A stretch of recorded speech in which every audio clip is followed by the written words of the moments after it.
ಇನ್ನು ಲೋಕಸಭಾ ಕದನದಲ್ಲಿ ಜೆಡಿಎಸ್ ಪಾಲಿಗೆ 4 ಕ್ಷೇತ್ರಗಳು ಪಕ್ಕಾನ ಎಲ್ಲವನ್ನ ನೋಡೋಣ. ಪ್ರಮುಖ ಸುದ್ದಿ ನ್ಯೂಸ್ ಟಾಪ್ 9 ನಲ್ಲಿ. ಲೋಕಸಭೆ ಸನಿಹದಲ್ಲಿ ಬಿಜೆಪಿ ಜೆಡಿಎಸ್ನಲ್ಲಿ ರಾಜಕಾರಣ ಗರಿಗೆದರಿದೆ. ಅಮಿತ್ ಶಾ ಜೊತೆ ಕುಮಾರಸ್ವಾಮಿ ಈ ಬಗ್ಗೆ ನಿನ್ನೆ ಮಹತ್ವದ ಚರ್ಚೆ ಮಾಡಿದ್ದಾರೆ.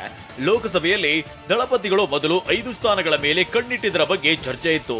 ಆದರೆ ಜೆಡಿಎಸ್ಗೆ 5ರ ಬದಲಾಗಿ 4 ಕ್ಷೇತ್ರಗಳನ್ನ ನೀಡೋದಾಗಿ ಕುಮಾರಸ್ವಾಮಿಗೆ ಖುದ್ದು ಅಮಿತ್ ಶಾ ಹೇಳಿದ್ದಾರೆ ಎನ್ನಲಾಗಿದೆ.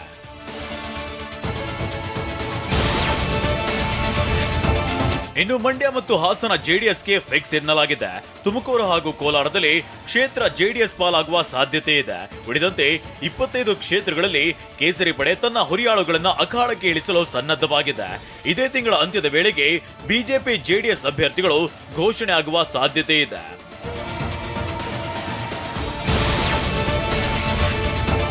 ಗಣರಾಜ್ಯೋತ್ಸವದ ಪ್ರಯುಕ್ತ ಬೆಂಗಳೂರಿನ ಲಾಲ್ಬಾಗ್ನಲ್ಲಿ 215ನೇ ಫ್ಲವರ್ ಶೋ ಉದ್ಘಾಟಿಸಲಾಯಿತು. ವಿಶ್ವಗುರು ಬಸವಣ್ಣನವರ ಕಾನ್ಸೆಪ್ಟ್ ನಲ್ಲಿ ಆಯೋಜಿಸಿರುವ ಫಲಪುಷ್ಪ ಪ್ರದರ್ಶನಕ್ಕೆ ನಿನ್ನೆ CM Siddaramaiah, DCM D K Shivakumar ಚಾಲನೆ ನೀಡಿದ್ರು. ಬಳಿಕ ಮಾತನಾಡಿದ ಸಿಎಂ, ಬಸವಣ್ಣನವರನ್ನ ಇನ್ಮುಂದೆ ಸಾಂಸ್ಕೃತಿಕ ನಾಯಕ ಅಂತ ಕರೆಯಲಾಗುತ್ತೆ ಅಂತ ಸಿಎಂ ತಿಳಿಸಿದ್ರು.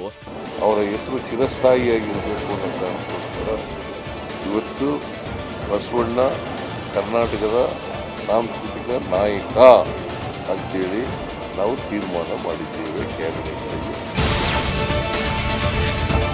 ಈ ಬಾರಿಯ ಫಲಪುಷ್ಪ ಪ್ರದರ್ಶನದಲ್ಲಿ ಒಟ್ಟು 68 ಬಗೆಯ ಹೂಗಳನ್ನು ಬಳಸಲಾಗಿದೆ. ಗುಲಾಬಿ, ಸಂಪಿಗೆ, ಪ್ಯಾಲನೋಬ್ಸ್, ಲ್ಯಾಡ್ಸ್ ಹೂ ಎಲ್ಲರ ಗಮನ ಸೆಳೆಯುತ್ತಿದೆ. ವಚನಕಾರರಾದ ಅಲ್ಲಮ ಪ್ರಭು, ಅಕ್ಕ ಮಹಾದೇವಿ ಇಷ್ಟಲಿಂಗವನ್ನ ನಿರ್ಮಾಣ ಮಾಡಲಾಗಿದೆ. ಅನುಭವ ಮಂಟಪವನ್ನ 3 ಬಗೆಯ ಗುಲಾಬಿ ಹಾಗೂ 4 ಬಗೆಯ ಸಂಪಿಗೆ ಹೂ ಬಳಸಿ ನಿರ್ಮಿಸಲಾಗಿದೆ. ಮೊದಲ ದಿನವೇ ಪ್ರವಾಸಿಗರ ದಂಡೆ ಹರಿದು ಬಂದಿತ್ತು. ಎಲ್ಲ ಫ್ಲವರ್ಸ್ ಹೊಸದನ್ನ ನೋಡೇ ಇರಲಿಲ್ಲ. ಆ ಥರ ಫ್ಲವರ್ ಎಲ್ಲ ನೋಡಿದೆ, ತುಂಬಾ ಖುಷಿ ಆಯ್ತು. ಕಲರ್ಸ್ ಎಲ್ಲ ಚೆನ್ನಾಗಾಯ್ತು. ಇನ್ನು 10 ದಿನಗಳ ಕಾಲ ಫ್ಲವರ್ ಶೋ ಇರಲಿದೆ. ಬೆಳಿಗ್ಗೆ 6 ಗಂಟೆಯಿಂದ ಸಂಜೆ 7:30ರವರೆಗೆ ಫ್ಲವರ್ ಶೋ ನೋಡಬಹುದು. ಶಾಲಾ ಸಮವಸ್ತ್ರದಲ್ಲಿ ಬರುವ ವಿದ್ಯಾರ್ಥಿಗಳಿಗೆ ಉಚಿತ ಪ್ರವೇಶ ಇರಲಿದೆ. ವಯಸ್ಕರಿಗೆ 80 ರೂಪಾಯಿ, ಮಕ್ಕಳಿಗೆ 30 ರೂಪಾಯಿ ಟಿಕೆಟ್ ನಿಗದಿ ಮಾಡಲಾಗಿದೆ.